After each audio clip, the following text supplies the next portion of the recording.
DC 11. Yeah. Hubert, just give me your thoughts about what you saw last week and how you feel about, or a couple days ago, and how you feel about going into this weekend. Well, I was really, happy about our response when Louisville cut it to 5 in the second half. Specifically over the last 7 games, I felt like, 2 boxes that have definitely been checked is, rebounding and getting after it on the defensive end. And, there was a point that in the second half, Louisville was shooting 90% from the field, shot 64 in the second half. And something I told the team at practice the other day was, out of 17 games and 34 halves, that's the highest field goal percentage that we've allowed all year. And that just can't happen. We just got to get back to getting stops and rebounding the basketball. And so I felt like that put that in perspective of us getting back to what has allowed us to be successful and not getting stops. But I was very proud of the response when they did cut it to 5. And, we've been on the road already in the ACC, and we've been successful. So that gives us confidence to be able to go against a really good Boston College team that plays even better at home.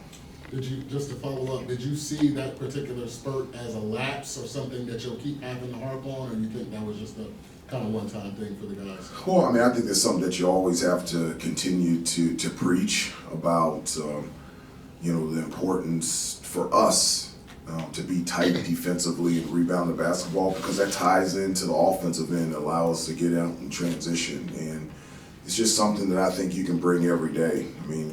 Consistently, you can't count on making shots, but you can count on rebounding, you can count on defense, you can count on concentration and effort and enthusiasm, and those things, that's their job and the requirement to bring that every day and to bring it at a high level. Hubert, with the short turnaround from tomorrow's game to Monday against Wake Forest, have you been approaching practice any differently since the Louisville game on Wednesday to just keep the guys fresh? No, not really. Yesterday in terms of preparation, it was more, walkthrough as opposed to getting up and down the floor, and be similar of that today, and getting ready to play tomorrow afternoon. But in terms of like the preparation, maybe in terms of going up and down, that would change. But like the process of preparing to play, that never changes. And so irregardless of the schedule, we do the things that allow us to put us in a position to play our best, and we'll do that for tomorrow.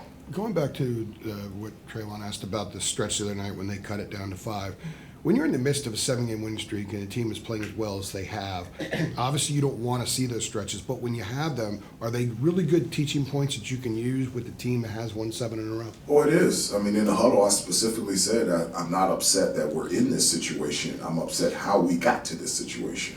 And I said, this is good for us. We've been in this situation before, and that's not the reason why I'm disappointed. Why I'm disappointed is how we got there.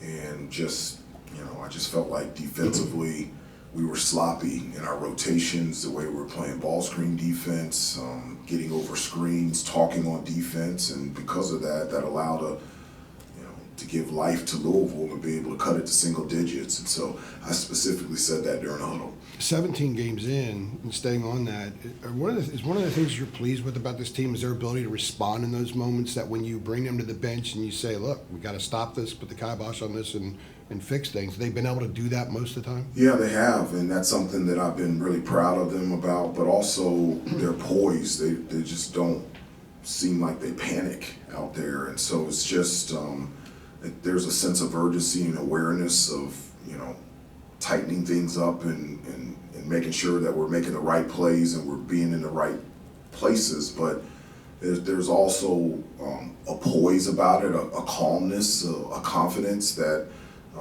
we know what we need to do and we need to change it, and we need to do the things that allow us to be successful. And so I do really believe that there's been a poise about it in those situations as well.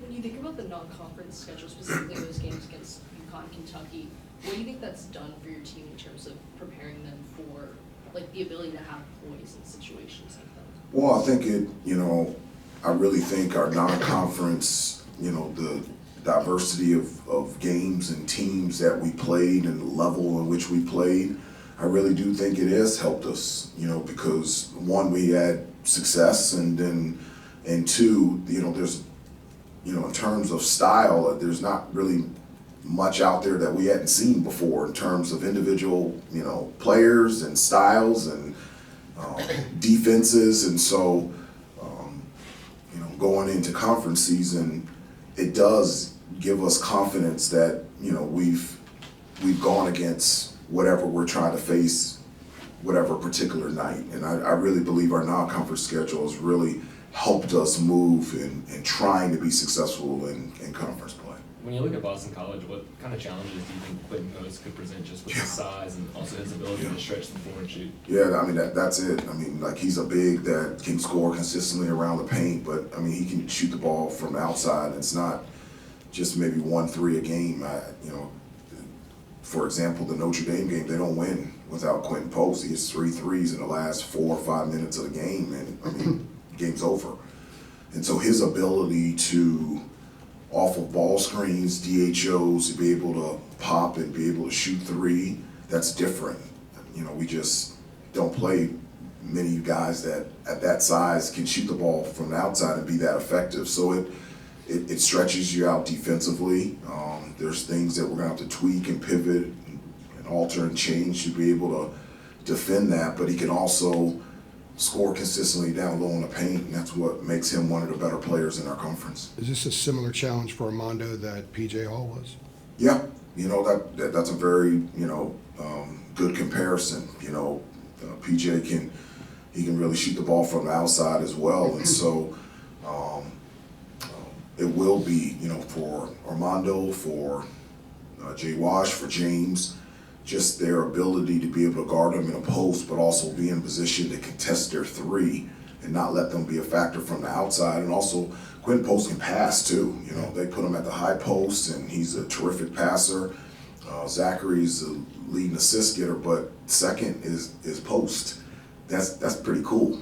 So I mean, it's gonna again stretch us defensively, but I'm excited about the challenge, and I know Armando and the rest of our other big men are excited about the challenge as well. Hubert, back to the defense. A few games ago, I think it was the Syracuse game, was talking with Harrison Ingram. He was saying this is the most prepared that he's felt on the defensive side of the ball, kind of cited, film study, things like that. When you guys, how have you seen, I guess, kind of the translation from film study, film preparation to that on-court defense that you guys have been playing? Well, I mean, I think it's important, one of the things we do every practice, we just, we drill stuff over and over again, to create good habits. We talk about it all the time, and also we show a lot of film. I'm a visual learner, and so like somebody can tell me something, but if I can see it, then I can remember for the rest of my life. And so, we show them a lot of tape in terms of to confirm the things that we're talking about and just how important it is. But also, I think the guys are really seeing the benefit of it. You can talk about it, you can drill it, you can show it to them, but then when they see it translate individually to their success on the court, and then as well as team success, that's something that builds trust. And I think that's something that we're building and need to continue to build every day, is that trust on the defensive end. Why do you think Jaylen Withers seems to be having more of an impact the last couple of games? Well, I mean, it's, always, I think, I don't want to say, going from one program to another, I just, from my experience, I got traded twice and got waived once in the NBA and picked up with a new team. That's it takes time to be able to adjust to a new coach, new coaching staff, new system, new teammates, and that was just basketball. For transfers, they've got to adjust to a new school, new rhythm, the way that the program runs, and so it takes time. And the thing that one of the many things that I love about Jay Witt is just his continued pursuit to continue to grow every day in terms of learning what to do, his job and his responsibilities. I felt like every day he's gotten more comfortable of what he can do and what we need him to do out there on the floor. And I just thought he was fantastic against Louisville. I mean, his ability to cut and finish around the basket, I've said this to you guys before, we just don't have anybody on the team that can make some of the plays that he made on Wednesday night. You really, like, all your transfers are shining this year. I'm curious, like, did you make any changes in how you scouted transfers during last season to kind of prepare for that? Like, to try to find these guys, and are you still doing that now, like scouting future transfers? Well, I think you always, just the same way that, you recruit, from high school, it's, obviously from a basketball standpoint, is it somebody that you want and somebody that you need? But also from a personality standpoint, is it somebody that, fits well with the team in terms of team concept and environment and type of person he is, the type of parents that he has. And so you're right, all of our transfers are having significant impact on our team this year, and but the reason why they're being so impactful is because of them. It's their willingness to buy in, to love this place and to love this team, and their willingness to work hard and be a part of this program and this university.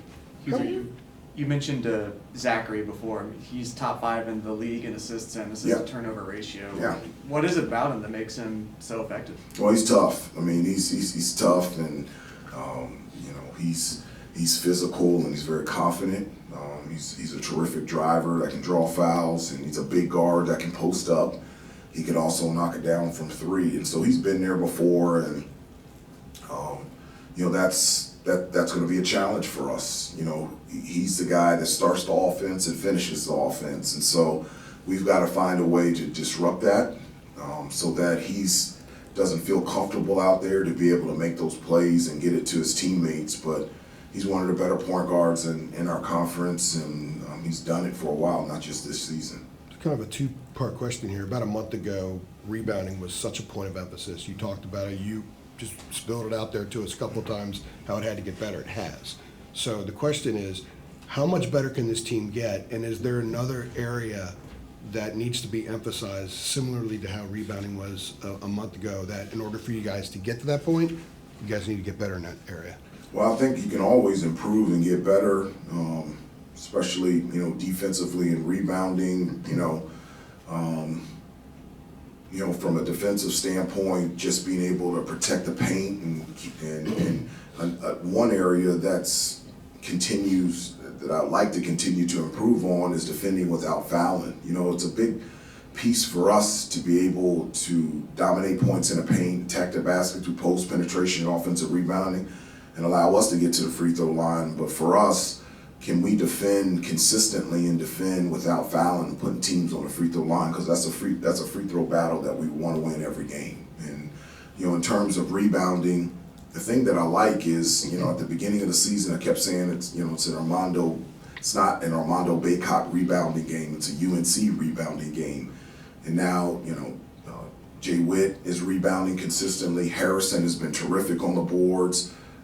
We've got our 3, 4, and 5 getting to the offensive glass. That's another area that I think we can improve on is offensive rebounding, because I didn't think that was very good against Louisville. And so getting second chance opportunities and being a factor on the offensive rebounding end, I think that's huge, and that's an area that we can really grow in. Time for a couple more.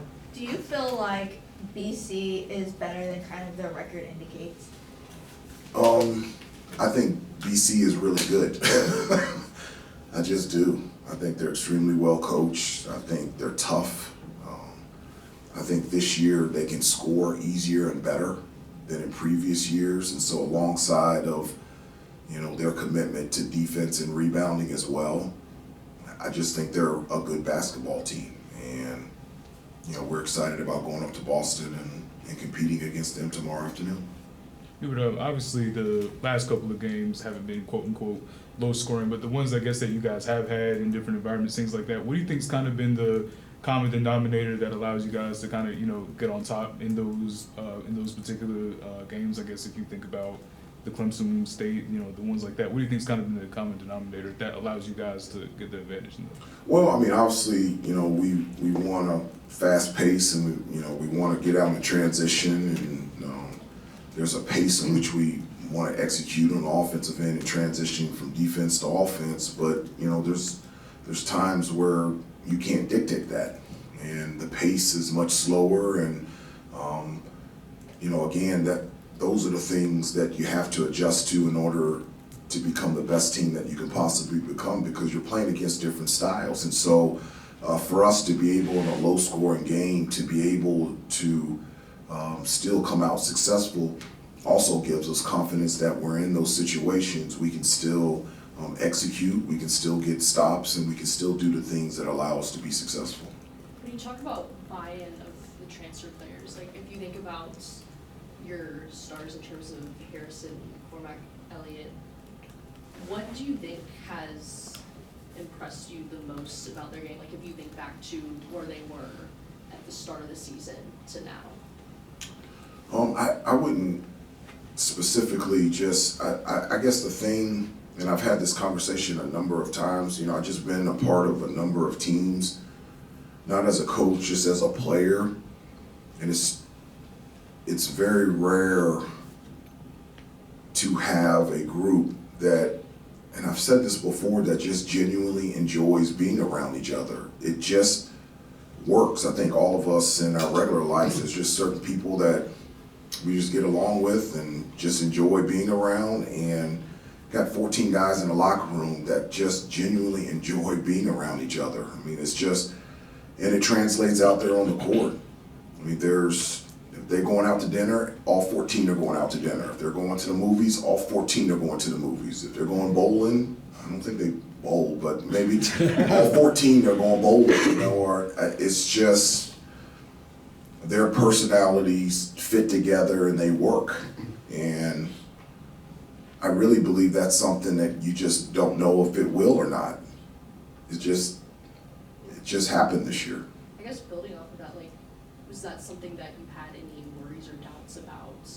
Because, I mean, you look at the team now, and obviously, like you said, like, they just genuinely have such a great time together, but, you think about the roster turnover in the offseason. Was that something that, like, concerned you at all? Well, I mean, you always want great team chemistry, and, we spent a lot of time together this summer, building that chemistry and just getting to know each other. And so I think that was a huge part in us getting to know each other and the relationships that have been built and that has translated out there on the floor. And as I said before, I've been a part of a number of locker rooms as a player and as a coach, and it's just been very few times where the locker room has been disconnected, and it's a chance to be thankful and just enjoy it. Did you see Armando's reaction when Jay Wood had the bucket and +1 in Yeah. the second half? Oh yeah, everybody was going crazy. Yeah, I mean, it was just for Jay Wood to have that bucket, to have the type of game against his former team. I mean, that is a sign. Like Coach Smith used to say this all the time. He used to say a good person is somebody that's excited about another person's success. Coach Smith used to say that all the time, and that is a characteristic of this team. Like Armando was excited just as much or more about Jay Witt's performance, his success, than any one of his dunks or scores against Louisville that night, and that's consistent down the line for each one of the guys in the locker room. Thank you, Coach. Thanks, everybody. Appreciate you coming out. Thank you.